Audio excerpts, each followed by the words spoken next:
Hey, Sam, I was thinking of renting something. You interested? Oh, sure. A new release?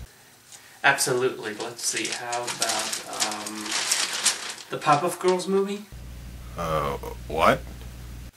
Okay. How about, Star Wars Episode 2? Ice Age?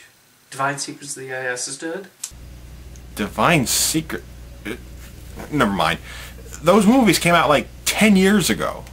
How are those new releases? Well, it says right in this Blockbuster ad. Oh. Mr. Coat, you may have to sit down. Blockbuster is done. Nobody rents movies in stores anymore. In fact, most people use the internet now. You of all people should know that. Hell, I mean, we're pretty much using our mobile devices to watch movies now. What's this? Oh my... Ladies and gentlemen, let me present to you, Kane! Welcome to your worst nightmare. You can watch movies on a mobile telephone now? I have to check this out.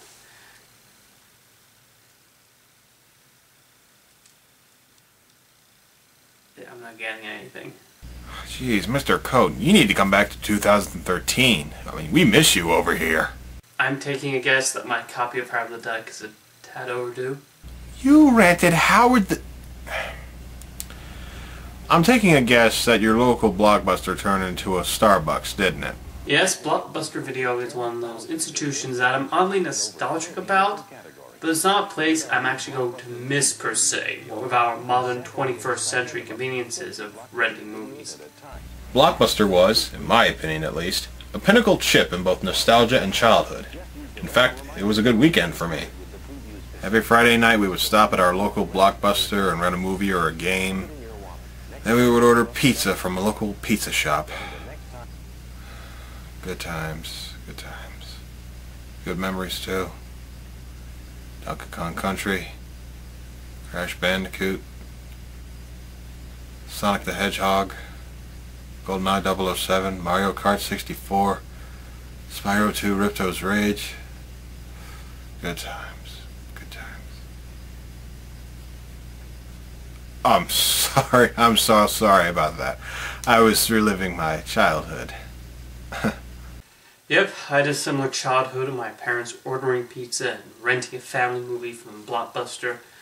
Of course, because there was such a selection, it would take so long to finally pick something to watch. Do I pick Honey, We Shrunk Ourselves, or Mouse Hunt, or Kid in King Arthur's Court, or Olive and Company, or Bug's Life, or Mr. Magoo? I don't know, I can't make up my mind. Mr. Magoo? Okay, maybe they weren't all gems, but hey, when you're a child, you're like almost anything. Hey, don't tell Morgan, but I actually recall kind of enjoying Buddy the one time we rented it. We all rented stinkers in our past. I once rented a Flintstones video game for the Super Nintendo, and immediately sent it back after I had no idea what I was doing. Speaking of which, one slight inconvenience with the brick-and-mortar video rental concept, looking back at it now, is having to go back and return it in a certain number of days. Huddling back into the car to drive all the way back and get it in the slot before it's too late. The only way you would know if the game or movie you would rent was good or bad is if you read a review from a film critic or a game magazine. The internet wasn't around until the late 90s, so we were pretty much on our own to find out whether we got a good bargain or a waste of cash. Yep, especially with games, where you tended to rent them simply if it was Nintendo or if it was licensed from something you liked. After all, an Addams Family game should be good, right? Right? However, thanks to the release of magazines such as Nintendo Power, Game Pro, and numerous others, we would be able to know if the game was good or bad, as well as some good tips and tricks. And speaking of game tips, there was also the release of game guides to help you get through the game entirely and even find some good secrets of the game. These guides and magazines were also sold in Blockbuster itself. Yep, I remember they would also have these movie guides for you to shift through and find suggestions for movies.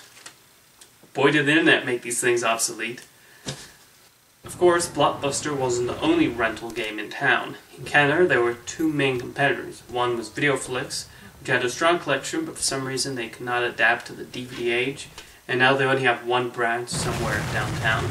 There was also Rogers Video, which was owned by one of the big media companies here, but they became defunct for the same reason as Blockbuster.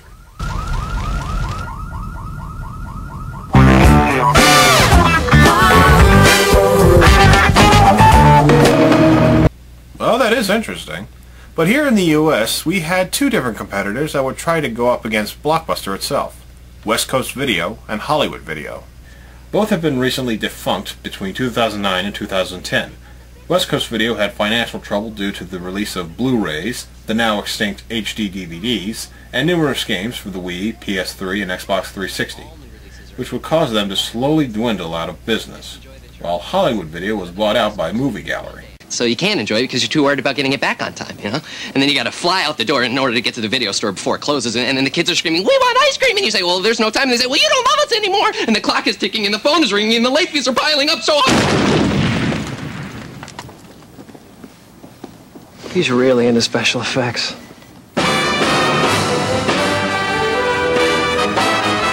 It's funny how these places had to grow accustomed to this new format called DVD, but slowly and slowly the amount of VHSs on the shelves would dwindle. I actually still remember when DVDs became more prominent, but Blockbuster just used the same sleeve, which reminded you to be kind and rewind. Joke's on them. Just don't need that anymore. Still, it was a pretty big step back then. We might get the same treatment with Blu-rays out nowadays. Hey Sam, did you remember to rewind your Netflix instant viewing of Iron Man 2? Not really. Not with the Netflix app on the Xbox anyway. Picks up where you left off instantly. I remember when Blockbuster tried to compete with Netflix with their own delivery system. Did not work, and I never signed up for it, though I think I'd already moved on from Blockbuster at that point. Did you? Pretty much. We used the same DVD mailing crap they tried to use, but were less than impressed. But Netflix wasn't the only competitor. Gamefly was also a competitor against Blockbuster. The only issue with Gamefly was the monthly fee. It wasn't exactly cheap. Still, the services for both Gamefly and Netflix have been more successful than Blockbuster.